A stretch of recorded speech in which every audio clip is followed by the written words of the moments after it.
merecida calificación de experta y especialmente gracias por haber aceptado el desafío de dirigir este debate y también muchas gracias a Martín Rivero de la Agencia Uruguaya de Cooperación Internacional, a Sandra Bassani del Programa de Pequeñas Donaciones del Fondo para el Medio Ambiente Mundial y a Guillermo Correa de la Red Argentina para la Cooperación Internacional que cruzó el Río de la Plata para venir a estar hoy con nosotros. Me parece que la multiplicidad de perspectivas que tenemos presentes puede realmente enriquecer el debate que podamos dar y fortalecer las propuestas y las ideas que nos podamos imaginar hacia futuro. Un poco el panel es apenas la excusa para dialogar con quienes están hoy acá y para seguir este debate a partir de hoy también, más allá de hoy. Viendo desde la perspectiva de la sociedad civil, es cierto que las organizaciones de la sociedad civil han buscado mayor presencia en los ámbitos de reflexión, de debate, de decisión sobre temas de la cooperación internacional. En las herramientas internacionales que mencionaba Martín, en la Declaración de París, en el Plan de Acción de Accra, en la nueva documento de la Alianza Global que emergiera de Busan, se reconoce sin lugar a dudas la contribución, la necesidad, la impostergabilidad de la participación de las organizaciones de la sociedad civil. Y es cierto también que en Uruguay las organizaciones de la sociedad civil hemos sido actores y actrices muy importantes en la cooperación internacional. En los años 70, en los años 80, iniciados incluso los años 90, en la recuperación de la democracia, en la transición democrática, en los años 90 donde fue muy fuerte la acumulación y el crecimiento de nuestras organizaciones en la profesionalización y especialmente en las redes, en la conformación de redes de trabajo. Pero también es cierto que estos últimos 20 años han marcado hitos muy importantes, han cambiado muchas cosas en el contexto nacional, internacional. Por suerte se han derribado muchos muros y la región avanza, no sin conflictos, pero avanza en la consolidación hacia la democrática.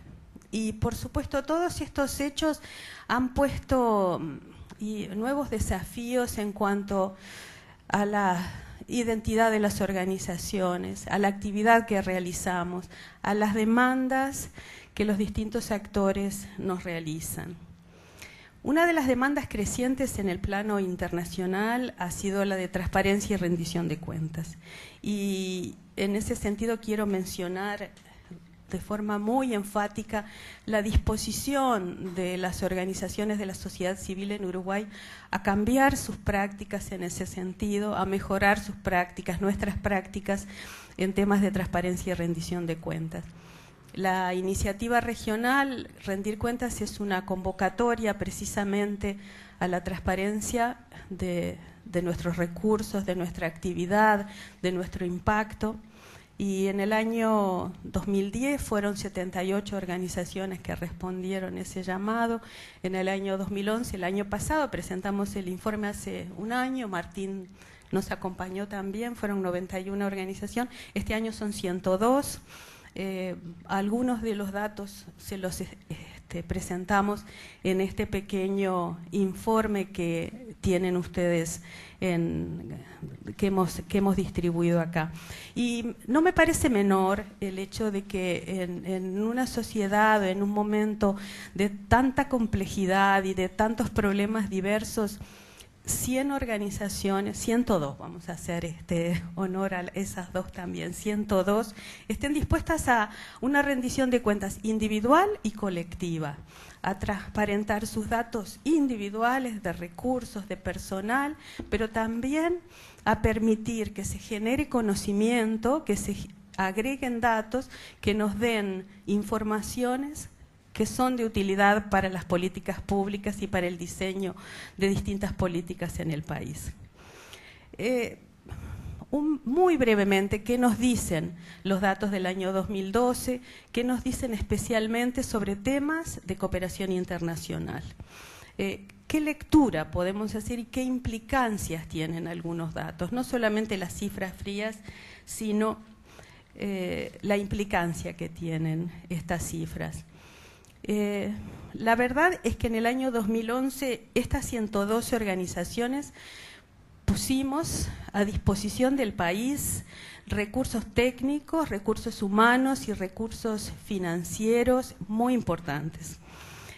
Algunos de esos recursos los podemos cuantificar, otros los deberíamos saber visibilizar mejor, porque en estas 112 organizaciones trabajaron de forma remunerada unas 3.000 personas durante el año pasado, pero el voluntariado triplicó la cantidad de personas remuneradas en esas organizaciones, cerca de 9.000 personas fueron los y las voluntarias.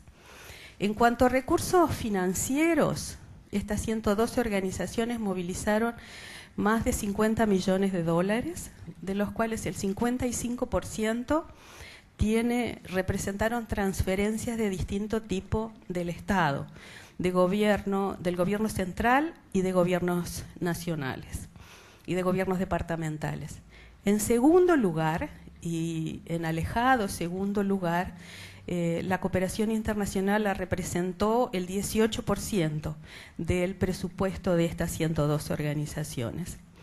Y si bien, digamos, la muestra o la cantidad no es idéntico al del año pasado. El año pasado, te les dije, teníamos 91, este año tenemos 102, pero coinciden en casi 95%. El año pasado los recursos de la cooperación significaban casi el 30%, mientras este año es del 18%. Es una tendencia bastante clara. Las organizaciones que tienen cooperación internacional desarrollaron 300 proyectos durante el año 2011 en un total de 638 proyectos que desarrollaron las organizaciones, estas 112 organizaciones. Algunas organizaciones se financian exclusivamente con aportes de la cooperación internacional y es muy interesante cruzar cuáles son los temas que tienen apoyo de la cooperación internacional, cuáles son los temas que no existirían tal vez en el Uruguay si no fuera por el aporte de la cooperación internacional. Temas como gobernabilidad democrática, promoción de la participación ciudadana, incluso derechos humanos, acceso a la información pública. Esos temas, esas organizaciones viven en un 100% de los recursos de la cooperación internacional. Pero el comentario también que nos gustaría hacer es el tipo de trabajo que se realiza a partir de esos 300 proyectos. Una mirada muy general nos indicaría que a pesar del liderazgo que han tenido las organizaciones de la sociedad civil en la construcción de redes, en el trabajo sur-sur, todavía en estos proyectos la lógica que se mantiene es la de una cooperación más vertical, de una cooperación más tradicional, norte-sur. En realidad, la naturaleza, las modalidades y las responsabilidades de una cooperación sur-sur todavía son aspectos muy incipientes en las organizaciones de la sociedad civil en Uruguay. Voy a volver y quiero insistir con lo que significan que 55% de los recursos de las organizaciones provengan del Estado. Y merecen dos salvedades en realidad. Hay algunos de los fondos que significan aportes de la cooperación internacional porque hay muchos programas sociales a nivel gubernamental que son financiados por recursos internacionales. O sea, ahí habría alguna duplicación o tendríamos que registrarlo mejor. tendríamos que estar hablando en realidad de una nueva arquitectura de la cooperación internacional, de nuevas formas de la cooperación internacional, mediadas de alguna manera y a las cuales también las organizaciones de la sociedad civil deberíamos saber responder. Sin embargo, también cabe otra salvedad o otra afirmación, y como esta frase es de la Asociación Nacional de ONGs de ANONG, en el día que festejaran los 20 años de nuestra fundación. Dice, al recorrer la variedad de programas y políticas sociales hoy en implementación, vemos que mayoritariamente las mismas son ejecutadas a través de convenios del Estado con organizaciones de la sociedad civil. Yo creo que tenemos muchas preguntas y muchos cuestionamientos ante estos datos, ante los que brindaba Martín, y la pregunta en todo caso es ¿cuáles son las implicancias de estas nuevas arquitecturas, de esta nueva inclusive formas de concentración de recursos?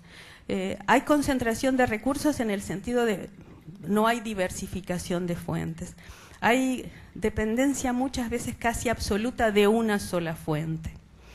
Y nosotros queríamos rotular ese desafío en el documento que presentamos con el rótulo de sustentabilidad. Y en realidad creemos que ante los variados desafíos que la lectura de estas cifras pueda implicar, lo más importante es que para nuestras organizaciones podamos seguir actuando en el campo de lo público, porque las organizaciones tenemos vocación pública, con tres características: autonomía, capacidad crítica y capacidad de innovación. Y cómo darnos los mecanismos para todo esto es lo que queremos debatir con todos ustedes y todas ustedes. Muchas gracias.